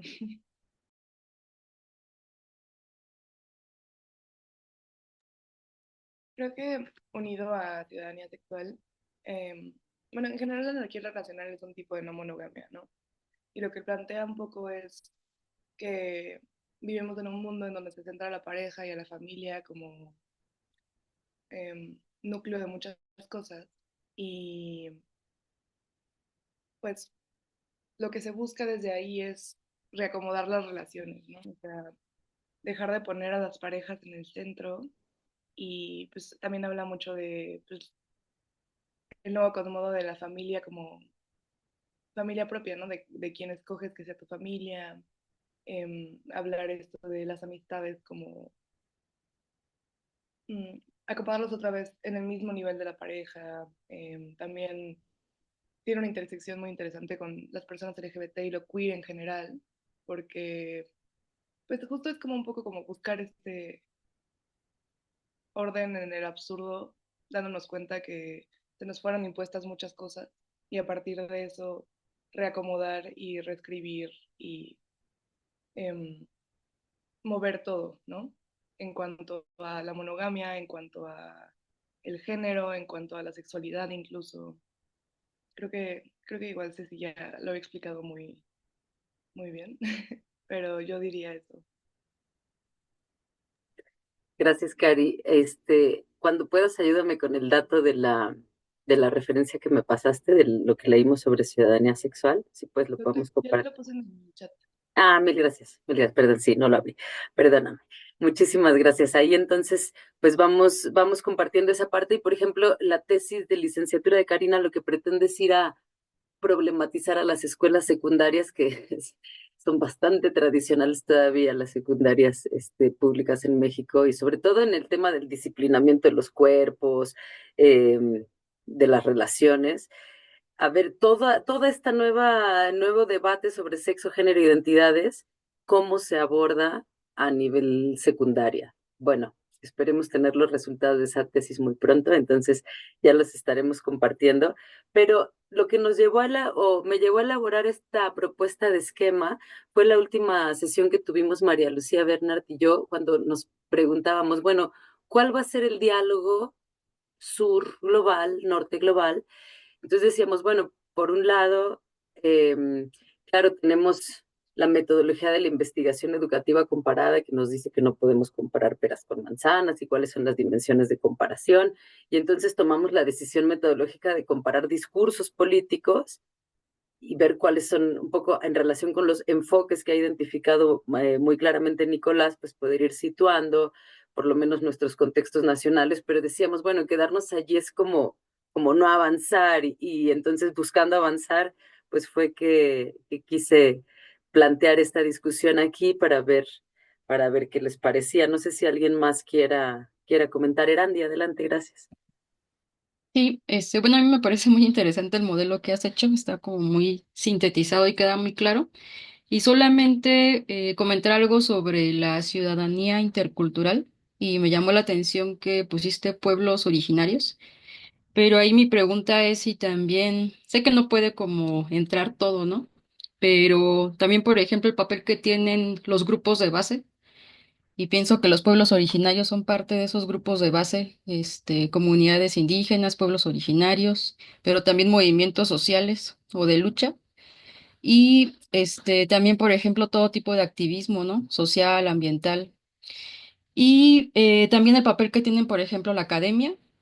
Y por supuesto, si lo vemos más como sectores o principales actores, ahí, por ejemplo, sería el papel del Estado o el sector público. Y un tema también que me interesa mucho, que es sobre la interculturalidad o parte de, es cómo se pueden, al ser ciudadanos interculturales, cómo podemos compartir diferentes saberes o entretejer diferentes saberes, ¿no? Entre pueblos que sean originarios y no originarios, ¿no?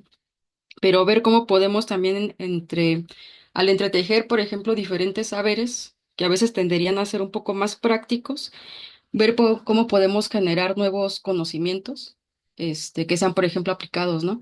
Que podamos resolver, por ejemplo, problemáticas o necesidades.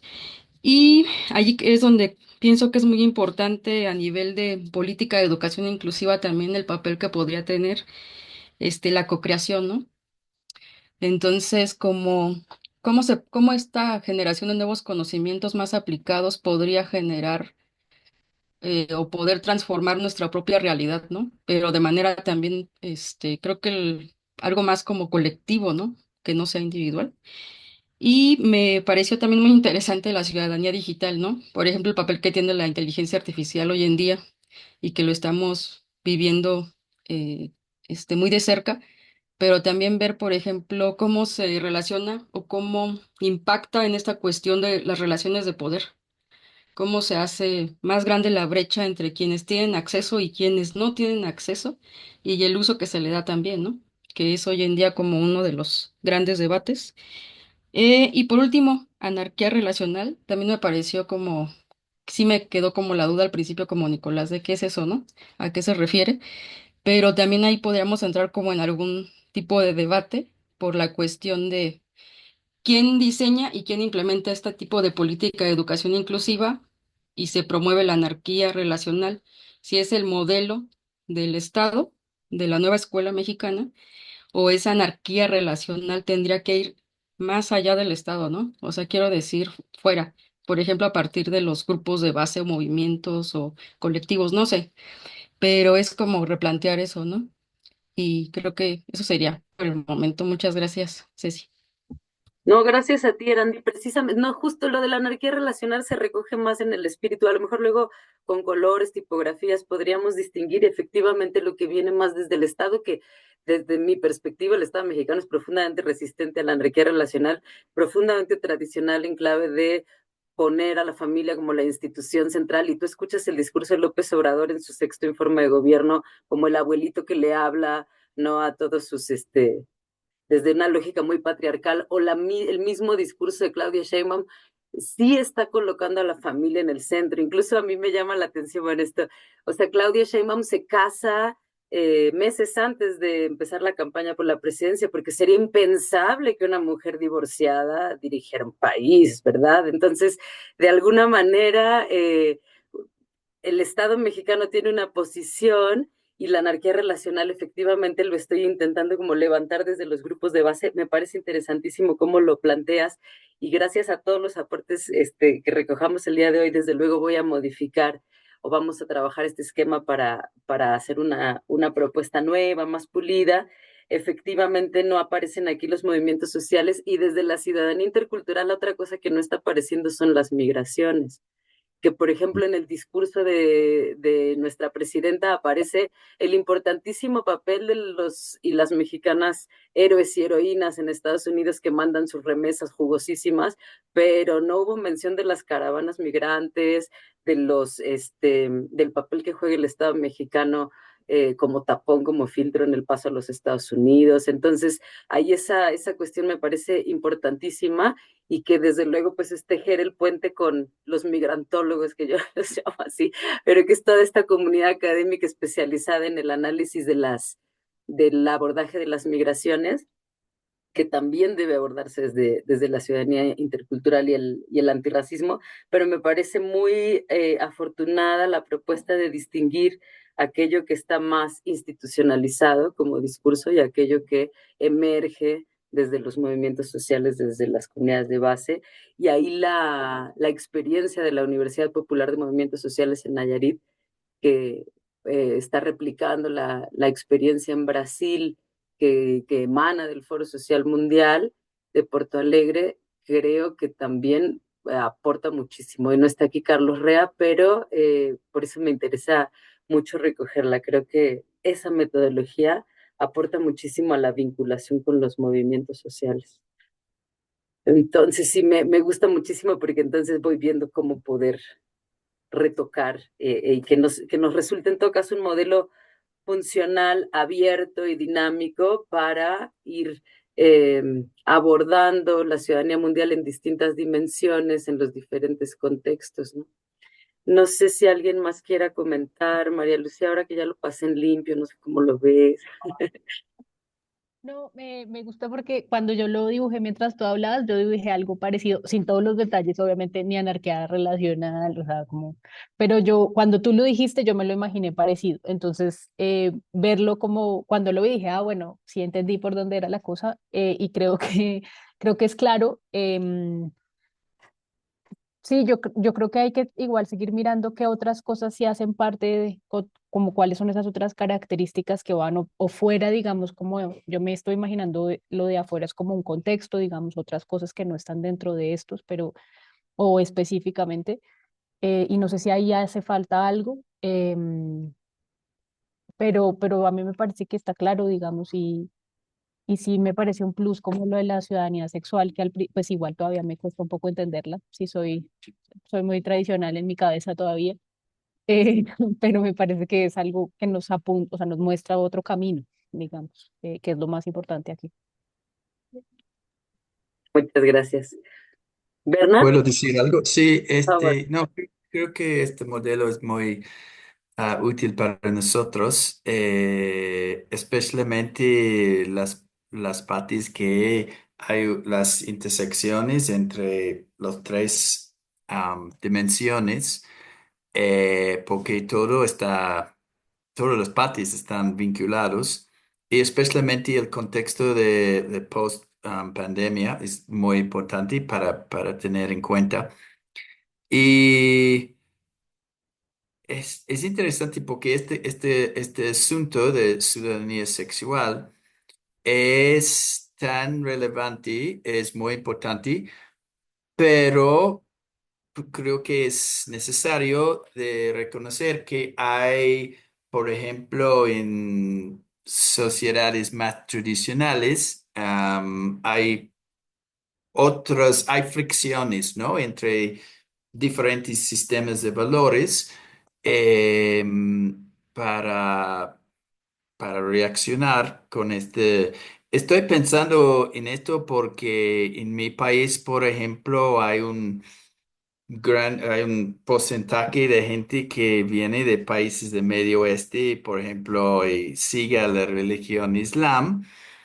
Y es en este tipo de, en términos religiosos o los valores que ellos tienen en estas comunidades, hay una transición entre una perspectiva más tradicional para algo más progresista, pero todavía hay estas fricciones, digamos, entre varias perspectivas. Y es una realidad, pero es solamente algo para reconocer.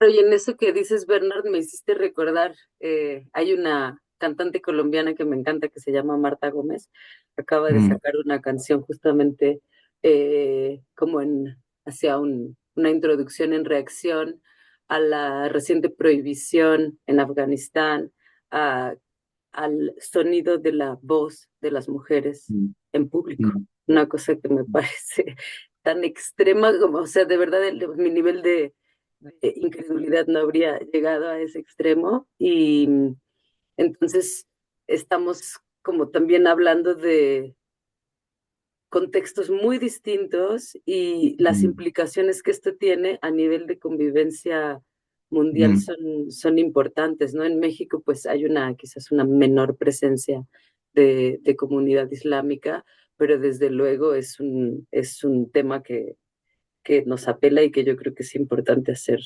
hacer mención. Lorena, Sí, pues, bienvenida, adelante. Perdón, Bernard, si termina y no, solamente para terminar, porque a veces que creo que no es correcto, pero a veces que algunas personas que representantes de estas comunidades o religiones o culturas, hay una crítica que existe que ellos dicen que, bueno, este tipo de esta forma de pensar o estos valores acerca de sexualidad o acerca de sexualidad liberal viene de países occidentales y no están una parte de nuestra cultura, es algo que están influencias que vienen de países en el Global Norte. Pero esto es un debate que está muy relevante, pero es algo que estamos en un proceso, ¿no? Para aclarecer todo esto, pero sí. Esto es mi intervención. muchas gracias, verdad. Me lo apunto así como una cuestión bien interesante a cuestionar porque me hacías pensar en la comunidad Muje en Oaxaca, que son eh, hombres, mujeres, mujeres, hombres, no sé cómo decirlo.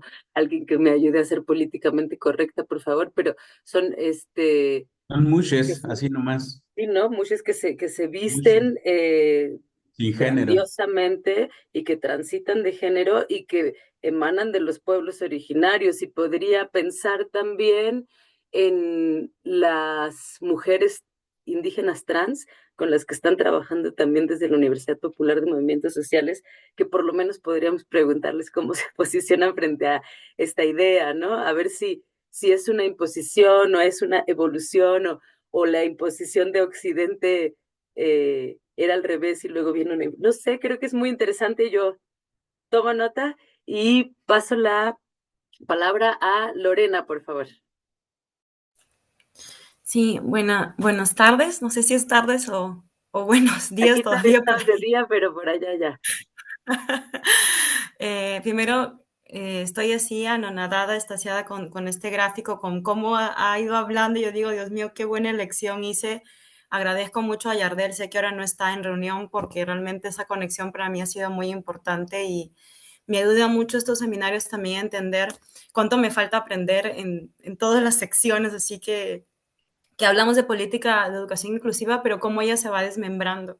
Y justo mientras ustedes hablaban, y cuando hablaba la compañera Erandi, la profesora Erandi, yo me ponía a pensar un poco de mi lado, ¿no? Que es la parte lingüística.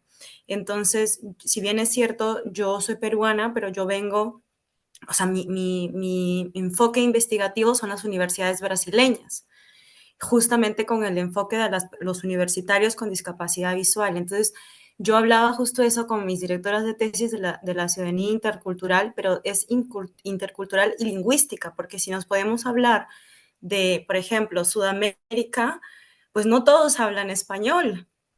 Brasil habla portugués.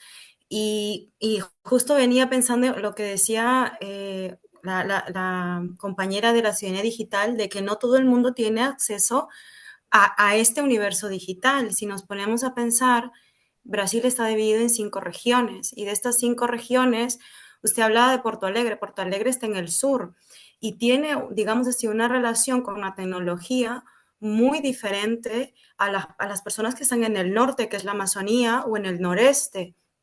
Entonces, la verba económica que recibe del gobierno federal es completamente distinta. La infraestructura, las barreras que una persona con discapacidad enfrenta son completamente distintas de las personas del centro o del sur o del suroeste. Entonces, eso también me parecía importante colocarlo porque tiene que ver, o sea, sabemos que cultura también tiene que ver con lengua, pero es que no podemos dejar de mencionar que, por ejemplo, dentro de ese espacio geográfico, hay una persona que comunica con el mismo idioma que tú. ¿Cómo funciona eso? ¿Cómo se hace esta interligación? Y muy aparte de esto, yendo un poco más abajo, que es lo que decíamos de los pueblos originarios, dentro de Brasil también hay otros pueblos indígenas, como el guaraní y el tupí y otros. Y muy aparte, o sea, abriendo un poco más a eso, la región en la que yo investigo, en la que yo estoy haciendo mi investigación, o para la cual estoy haciendo mi investigación, es una de las regiones más pobres de Brasil. O sea, es el segundo estado más pobre. Entonces, ahí la concentración de personas negras es mayor que, por ejemplo, las personas en el sur, que tuvo más migración europea que los que llegaron por el norte. Entonces, yo creo que eso también, no sé, desde mi punto de vista tal vez sería importante considerarlo, ¿no? Sería un poco por ese lado. Totalmente de acuerdo, tomo nota, Lorena, y te agradezco porque en gran medida lo que me inspiró también a hacer este esquema fue, acabamos de presentar juntas una ponencia en el marco de un encuentro de educación intercultural con ANUYES, que es la Asociación Nacional de Universidades e Instituciones de Educación Superior de México, y Lorena, pues, plantea la necesidad de metodologías universales de aprendizaje que no excluyan las diferentes discapacidades, entre ellas la visual, porque es una barrera evidente para el desarrollo de sus procesos educativos y fue muy inspirador y lo recojo y me haces pensar cómo, por ejemplo, en su día, hace medio siglo, un poco más quizás, todavía se hablaba de la idea del esperanto, de la idea de tener un idioma global, un idioma mundial, y de repente se impone el inglés como el idioma mundial. Luego Bernard nos decía cómo ahora cada vez más gente en Australia, por ejemplo, estudia chino mandarín y tú te puedes ir a Tepito, en las escuelas de Tepito, que es el centro histórico de la Ciudad de México, la gente está estudiando, o sea, hay escuelas públicas que ofrecen chino mandarín por la cantidad de intercambio comercial que hay en el centro histórico con China, y de repente tú tomas tu teléfono inteligente y pones el Google Translator encima de los símbolos coreanos y te está traduciendo automáticamente. Entonces ahí también el hecho de, o sea, esta cuestión lingüística con la inteligencia artificial o con esta cuestión digital abre nuevas posibilidades de entendimiento entre culturas, probablemente, o a lo mejor es un velo, ¿no? Pero también, pues, sobre esta cuestión más de las tecnologías, de la inteligencia artificial, no sé si quieras, Edgar, aportar desde el seminario que tú has trabajado, ¿cómo lo ves? Bueno, yo quería comentar varias cosas. Primero, respecto a ciudadanía sexual, coincido mucho con Bernard. Es posible que sea un concepto o quizá una categoría que está emergiendo, en efecto, pues con una posición, digamos, muy liberal sobre los derechos sexuales y reproductivos. Quizá vaya por ahí. Pero no necesariamente coincidiría pues con todo el trabajo crítico que se ha hecho en ciencias sociales, humanidades de hace muchos años, ¿no? Por ejemplo, lo que nos ha planteado de hace muchos años ya, Judith Butler, por ejemplo, ¿no? Por poner solamente un ejemplo sobre la tesis de la performatividad de género y cómo incluso la sexualidad está socialmente construida, culturalmente y lingüísticamente construida. De hecho, su tesis de la teoría queer tiene que ver con eso, ¿no? Una performatividad subversiva de género que considere lo queer, lo híbrido y lo transgénero o lo sin género. No sé, lo planteo como un problema, como una pregunta.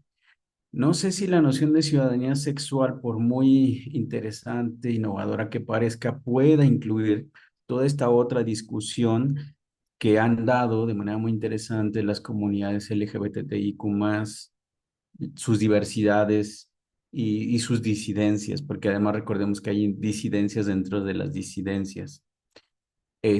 Yo ahí recomendaría que revisemos con cuidado el concepto, o para mantenerlo dentro del modelo que propones, que me parece muy interesante, o bien para plantearlo de manera crítica, ¿no? Quizá como adoptar el concepto desde una versión crítica o quizá hacer una versión crítica del concepto. No lo sé, solo planteo un problema.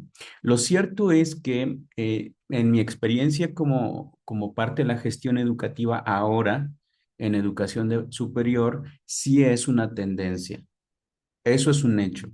Hay una tendencia, sobre todo se identifica en el post-pandemia, en los últimos 4 o 5 años, hay una tendencia a que más estudiantes identifiquen, evidencien y posicionen, visibilicen en el ámbito del aula, que es muy interesante, su identidad sexogenérica o su no identidad sexogenérica. Es más común que pidan, por ejemplo, soliciten identificarse con un sobrenombre particular. Eso, como ustedes saben, pues es un reto para los docentes, ¿no? Porque ahora en nuestro reto no solo es preguntar con qué pronombre te identificas, ¿no? En la lista, sino que lo tenemos que hacer como, no solo como estrategia pedagógica, sino como estrategia administrativa, porque muchas de ellas están en procesos de transición. Eso es una cosa muy interesante. Entonces, eso es una tendencia, ¿eh? A mí me ha tocado en los últimos años eh, claramente estudiantes que están transicionando o jurídicamente cambiando el nombre, o sea, haciendo esa lucha legal para cambiar su nombre, que eso deviene en un cambio de identidad jurídica, que es una lucha muy interesante, y hay otros que están transicionando a nivel médico, a nivel tecnológico, porque están modificando técnica tecnológicamente su cuerpo, médicamente su cuerpo, y hay muchas que están transicionando solo a nivel de identificación, digamos, psicoemocional. O sea, no necesariamente están transformando su corporalidad, pero sí su forma de autodefinición. Es una cosa muy interesante eso. Eh, sí que es una tendencia, sí que es un reto para los procesos de enseñanza-aprendizaje, está inmersa en las aulas. Yo creo que hay que tomarlo en cuenta y dicho esto, no sé si ciudadanía sexual alcance. Ante esta complejidad, ¿no? Y este reto pedagógico, didáctico que ahora tenemos, considerando el núcleo del proyecto, ¿no? Que estamos acá ahora discutiendo. Bueno, entonces yo lo dejo ahí solamente para problematizar, esa es mi experiencia, si es una tendencia, no sé si alcance el concepto sea el más adecuado. Y yo quería también problematizar, pero a ver qué les parece, es una posición que creo que nos puede servir metodológicamente. Cuando ponemos ciudadanía intercultural, ciudadanía digital, ciudadanía sexual, lo que estaríamos haciendo es, digamos, una suerte de clasificación de tipos de ciudadanía que se mueven en torno a el núcleo ciudadanía mundial, ¿no?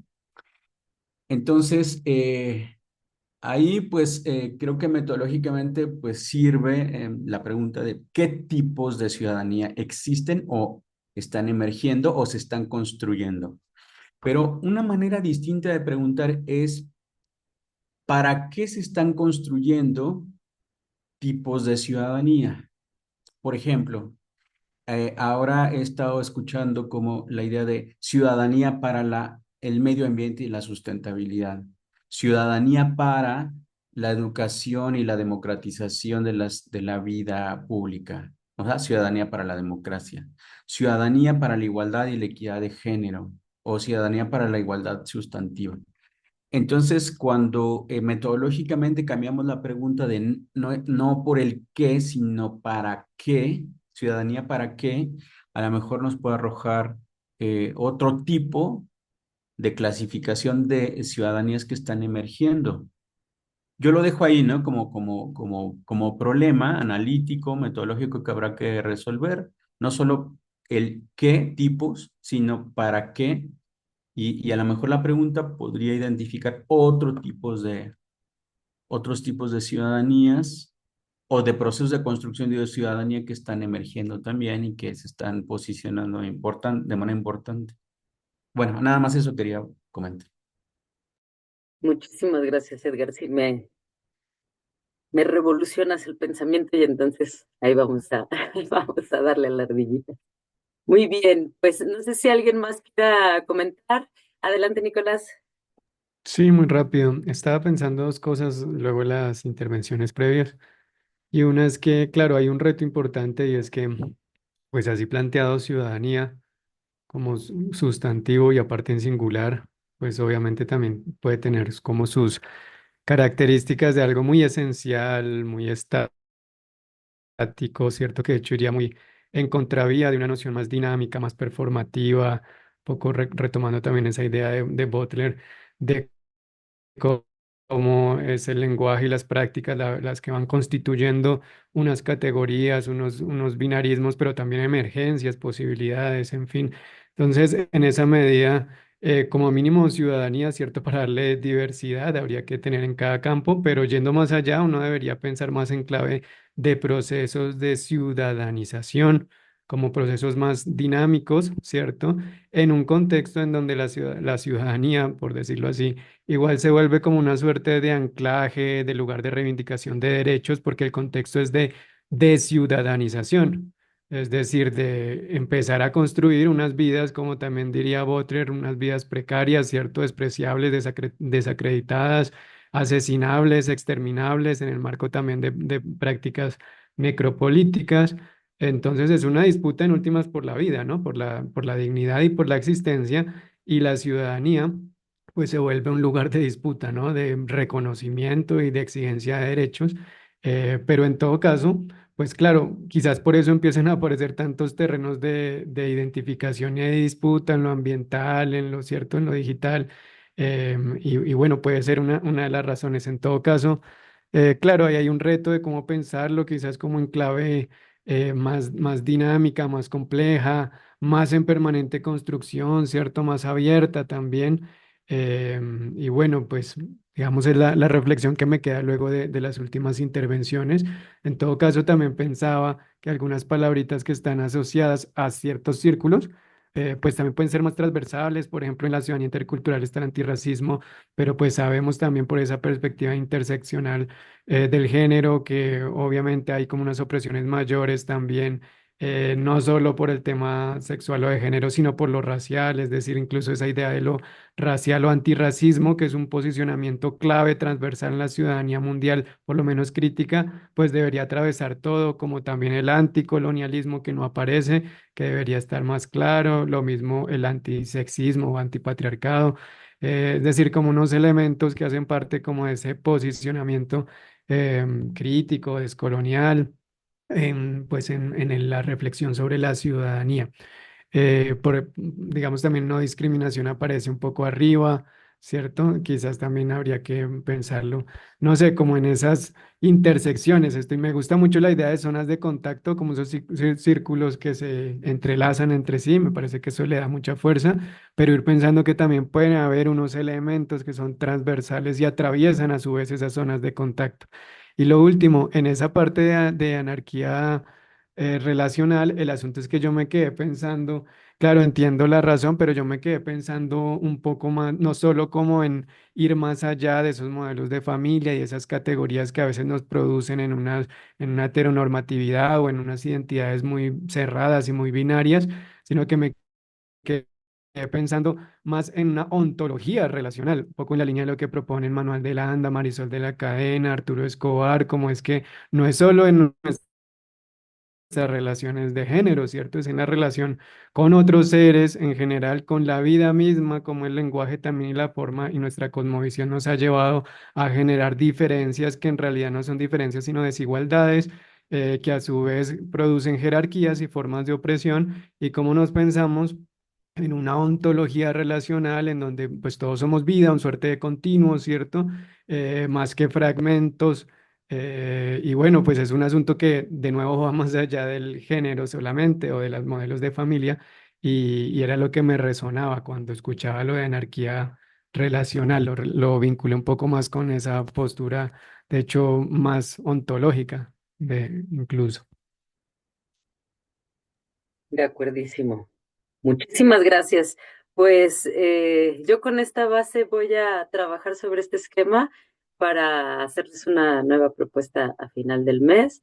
Y ya solamente esta parte, solamente recordarles que les espero en este mismo canal el jueves 31 de octubre para abordar el caso de Chile.